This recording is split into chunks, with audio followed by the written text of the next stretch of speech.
Ryan, saang mga bansa yang hindi maipadala ang resulta ng botohan dahil sa internet restrictions nila at ano ang ginawang remedyo dyan ng COMELEC?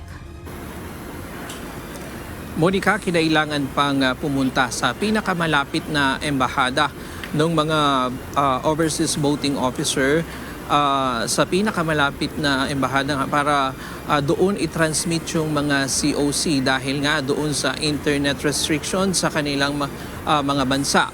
At ito na lamang tatlo, yung Poland, Russia at Iran, yung pinakahuling inintay ng National Board of Canvassing o Canvasser kanina para ipagpatuloy at matapos na itong isinasagawang canvassing.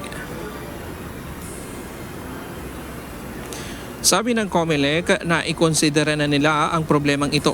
Kaya imbis na dalhin pa uwi sa Pilipinas ang mga COC, dinala na lamang ito sa mas malapit na bansa na walang internet restriction. Kahit po yung virtual private network natin, kahit yung Teltonica po natin ay hindi makapag-send ng kanilang certificates of canvass. Ano ang contingency plan? Lalabas po sila dun sa host country na may internet restriction, pupunta sa pinakamalapit na Philippine Embassy or Consulate Office na outside of the border nang sa gayon makapag-transmit. Factor in yun, kaya lang hindi mo naman kontrolado yung bansa. Pagka bigla nilang pinatay, yung may tinatawag silang VPN ba or whatever, wala kang magagawa dun. So you have to find an alternative. Ang mga COC mula sa Russia dinala sa Qatar para doon i-transmit. Samantalang sa Kuwait naman dinala ang mga COC sa Iran. Pero nakaantabay na ang bansa na tatanggap sa kanila at maging ang mga gamit na laptop sa pag-transmit. Kaya ngayong araw ay inaasahan din ng COMELEC na matatapos na ang canvassing pagkatapos matanggap ang lahat ng 175 na COC. Na-hold naman sa custom ng Portugal, Pakistan at South Africa ang mga consolidated canvassing laptop na galing sa Pilipinas. Kaya hindi sila makapag-transmit. Kaya kinailangang magsagawa ng special canvassing ang COMELEC sa warehouse nito sa Binyan, Laguna. Paliwanag ng COMELEC dahil hindi pwedeng ma-delay ang halalan at di rin alam kung hanggang kailan maire-release ang mga na-hold na gamit, bahagi ng kanilang contingency ang mag-configure ng kaparehong canvassing system.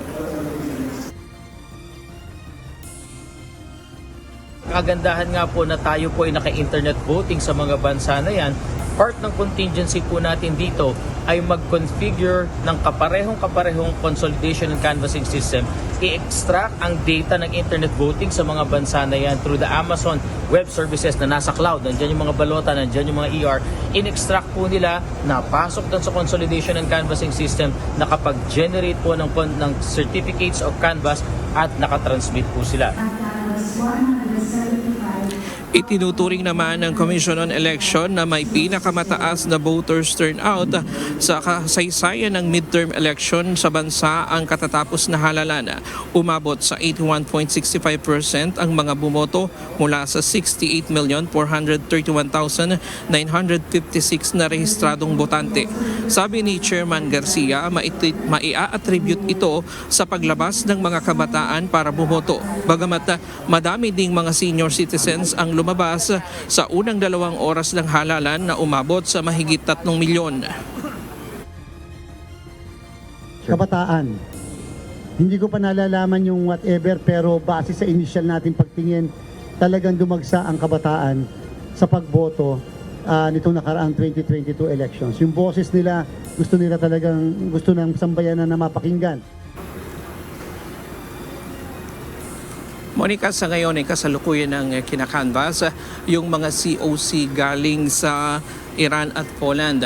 At ito na lamang ang ikinakanvas ngayon para matapos na. At kapag natapos na ito ngayon ay sa Sabado maipoproklama na yung mga mananalong mga senador at posibleng sa Lunes naman yung mga party list. At sa ngayon, Monica, inilabas na rin yung kanina lamang yung partial official report doon sa first canvass, doon sa 58 COC na kinanvass noong araw ng Martes. At nangunguna pa rin dyan si Bongo na mayroong 1,583,993. Pumangalawa si Bam Aquino Pangatlo si Bato de la Rosa, Tito Soto, Fing Lacson, Erwin Tulfo, Rodante Marculeta, Kiko Pangilinan, Pia Cayetano, Camille Villar, Benhur Abalos, 12 si Amy Marcos at yung pang-13 naman si Abi Binay, Lito Lapid, Ben Tulpo, Bong Revilla, Heidi Mendoza,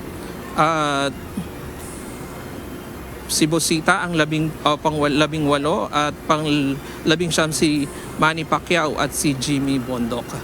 At ano bang oras nga matatapos na itong canvassing? Monica? Maraming salamat, Ryan Lacanlale, live mula sa Maynila.